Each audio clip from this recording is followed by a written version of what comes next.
ஓம் சாயிரா சாயிரா ஓம் சாயிரா சாயிரா ஓம் சாயிரா சாயிரா அன்பே சாயிரா பேரன்பே சாயிரா அகிலம் தளிக்க ஆத்மா விழிக்க அனுதினம் சாயிரா எங்கள் அன்பே சாயிரா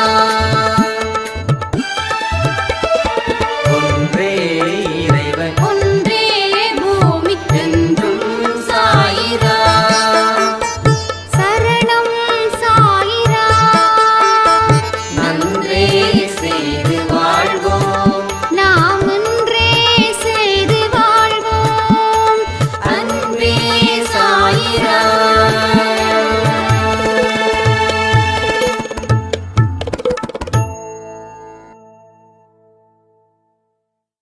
சாயிராம். என் உயிரின் உயிரானவர்களே, அனைவருக்கும் இந்த நாள் நல்ல நாளாக அமைய சாயப்பா கிட்ட பிரார்த்தனை பண்ணி இந்த பதிவை நான் ஆரம்பிக்கிறேன். வாழ்க்கையில் நம்மளுடைய புலம்பல்கள்,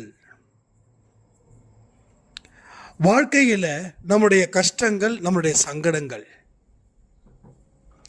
இதை நாம ஒரு நொடியும் இப்படிப்பட்ட ஒரு புலம்பலையும் கவலைகளையும் தான் நம்ம வாழ்க்கையை வாழ்ந்துக்கிட்டு இருக்கோம். என்னைக்காவது கடவுள்கிட்ட முழு மனதா எனக்கு நீங்க இவ்வளவு கொடுத்துருக்கீங்க, அதற்கு நன்றிகள் அப்படின்ற வார்த்தைகளை நாம சொல்லியிருக்கிறோமா? கடவுள்கிட்ட என்னைக்குமே நாம எனக்கு இந்த குறை இருக்கு, அந்த குறை இருக்கு, அதை போக்குங்க அப்படின்னு தான் சொல்லி கேட்டிருக்கோமே தவிர இப்படிப்பட்ட ஒரு நன்றியை அவர்கிட்ட நாம காணிக்கை ஆக்கியிருக்கோமா? ஸோ இந்த நிமிஷம் வரைக்குமே நாம் குறைகளை மட்டும்தான் அவர்கிட்ட சொல்லிட்டு இருக்கோம்.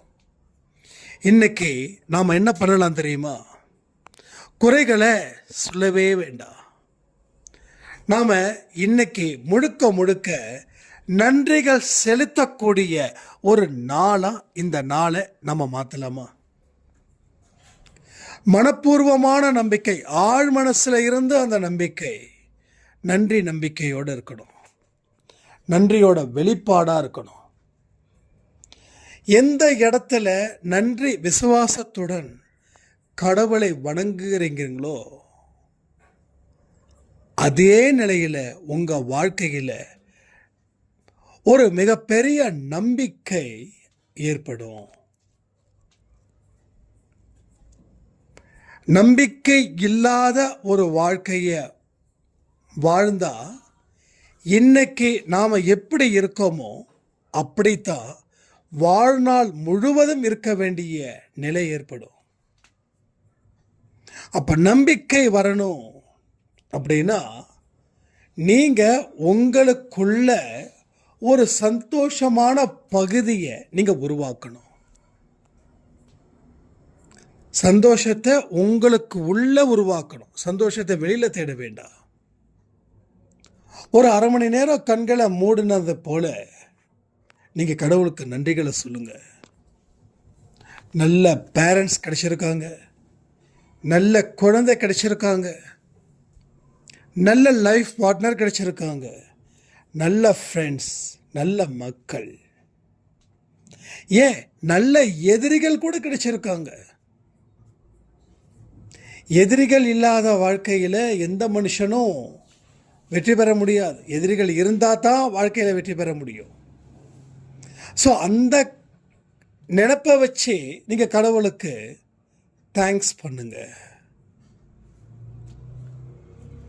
ஒரு இடத்துலையும் கடவுளுக்கு எந்த விதமான நன்றிகளை வெளிப்படுத்த முடியும்னு யோசிச்சு பாருங்க.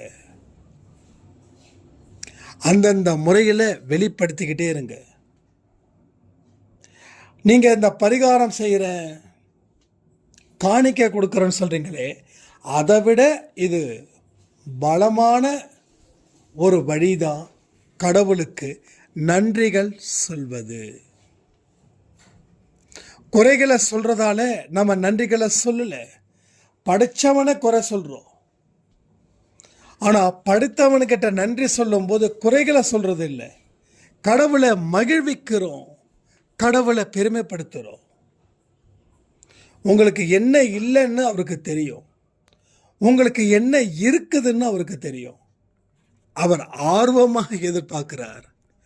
நான் இவ்வளவு கொடுத்துருக்கேன், ஆனால் நான் கொடுக்காததை பற்றி மட்டும் இவங்க கேட்குறாங்களே. நான் கொடுத்ததை நினச்சி சந்தோஷமோ அதற்குண்டான நன்றிகளோ இவங்க தெரிவித்தாங்களா? இல்லையே. கடவுள் ரொம்ப பொசசிவ்ங்க, சீரியஸாக சொல்கிறேன். தன்னை என்றைக்குமே புகழ்ந்துக்கிட்டே இருக்கணும்னு நினைக்கிறவர் தான் கடவுள்.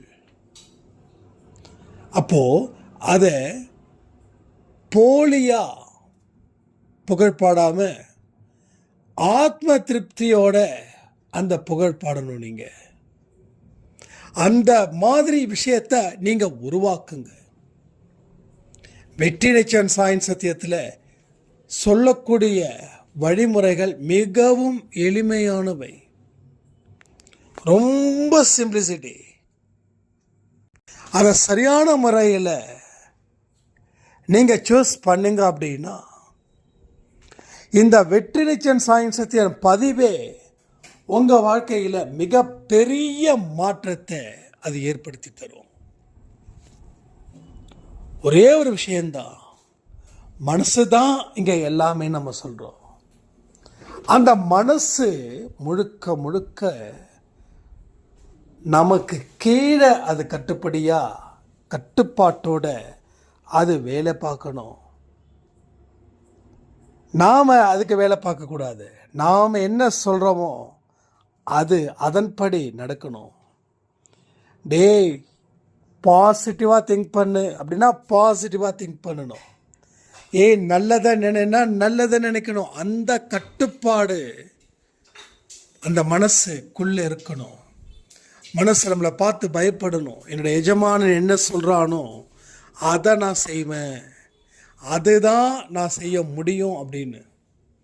அப்போ நீங்கள் அதை கட்டுப்படுத்த தெரிஞ்சவர்களாக இருந்தால் மட்டும்தான் அந்த சூட்சமும் அந்த அதை எப்படி ஹேண்டில் பண்ணக்கூடிய டெக்னிக்ஸும் தெரிஞ்சாதான் நீங்கள் அதை கட்டுப்படுத்த முடியும். இல்லைன்னா அது உங்களை கட்டுப்படுத்தும். இன்றைக்கி பல மனுஷங்களோட வாழ்க்கையில் அதுதான் நடக்குது. அது ஒன்று தான் நடக்குது, அதுதான் கட்டுப்படுத்துது. எவ்வளவோ நாம் செய்யணும்னு நினைக்கிறோம், ஆனால் எதையுமே செய்ய முடியல. நாம் தோற்று போய்கிட்டே இருக்கோம். அப்போது மனசு நம்மளுடைய சொல்படி நடக்கணும். அப்போ அந்த மனசுக்குள்ளே சொல்லுங்கள், டேய் கடவுளுக்கு நன்றி செலுத்து, கடவுளுக்கு புகழ்பாடு, கடவுளோட பெருமை பற்றி மற்றவங்களுக்கு சொல்லு அப்படின்னு நீங்கள் அதை கண்ட்ரோல் பண்ணுங்க. அதை கண்ட்ரோல் பண்ணுங்க. அதை தீர்க்கமாக மாற்ற முடியும்னு நம்புங்க. அந்த இடத்துல தான் உங்களுடைய வெற்றி பெறக்கூடிய அந்த ரேஷியோ, அந்த மார்க்கு அதிக அளவில் இருக்குது. இன்றைக்கி வாக்கு தத்துவம் என்ன தெரியுமா? நான் தொடர்ந்து நன்றிகளை காணிக்கையாக்குவேன், நான் தொடர்ந்து நன்றிகளை காணிக்கையாக்குவேன், நான் தொடர்ந்து நன்றிகளை காணிக்கை ஆக்குவேன். அப்போ இன்னைக்கு நீங்கள் சொல்லி பாருங்களேன், உங்களோட பிரச்சனைகள் அத்தனையுமே தீர்ந்தது போல, உங்களோட கர்மாக்கள் அத்தனையும் தொலைந்தது போல, உங்கள் வாழ்க்கையில் இருக்கக்கூடிய அத்தனை ஒட்டுமொத்த துன்பங்களும் தீர்ந்தது போல, அந்த மாதிரி உங்கள் மனசு எளிமையாக்கப்படும். அப்போ இன்னைக்கு ஒரு நாள் கிடைச்ச எக்ஸ்பீரியன்ஸ்டு உங்கள் வாழ்க்கையோட எல்லா நாட்களிலும் பயன்படுத்தி பாருங்க. அப்போது கண்ணுக்கு தெரிஞ்ச சுமைகள் கூட அது கரைந்து போயிடும். கண்ணுக்கு தெரியாத சுமைகளும் கரைந்து போயிடும். ஸோ நீங்கள் பார்த்தது கேட்டது எல்லாமே ஒரு நொடி பொழுதில் அழிஞ்சு போயிடும். துன்பங்களோட பாரங்களோட இருக்கக்கூடியவர்கள் எத்தனை நாள் இருக்க முடியும்? அதை கழட்டி வச்சு ரிலாக்ஸ் பண்ண வேண்டாமா? ஸோ அதற்காகத்தான் இந்த முயற்சிகளை நீங்கள் செய்யணும். ஸோ நன்றியுடன் கூடிய வழிபாடு இனி உங்கள் வாழ்க்கைக்கு தேவைப்படும். உங்கள் குறைகளை தயவு செய்து பெரிதுபடுத்தாதீங்க. உங்கள் குறைகள் அத்தனையும் இந்த ஒரு வார்த்தையின் மூலமாக தீர்க்கப்படும். இது சத்திய வெற்றி நிச்சயம் அப்படின்றத நம்ம சொல்லிகிட்டே இருக்கோமே, அதில் ஒரு பகுதி தான் நன்றி சொல்கிறதும். இதை நம்ம நிறைய பதிவில் சொல்லியிருக்கோம். சொல்லாதது ஒன்றும் இல்லை, அதை இன்னும் ஸ்ட்ராங் பண்ணணும். ஸோ ஸ்ட்ராங் பண்ண உங்களுடைய வாழ்க்கை சந்தோஷத்தில் ஆனந்தத்தில் இருக்குன்னு சொல்லி இன்றைக்கி யாரெல்லாம் பர்த்டே வெட்டிங்கை செலிப்ரேட் பண்ணுறாங்களோ அத்தனை பேருக்கும் சாயப்பாவுடைய அன்பும் ஆசீர்வாதமும் பரிபூரணமாக கிடைக்கணும்னு பிரார்த்தனை பண்ணி இந்த பதிவை நான் முடிக்கிறேன். ஜெய் சாய்ராம்.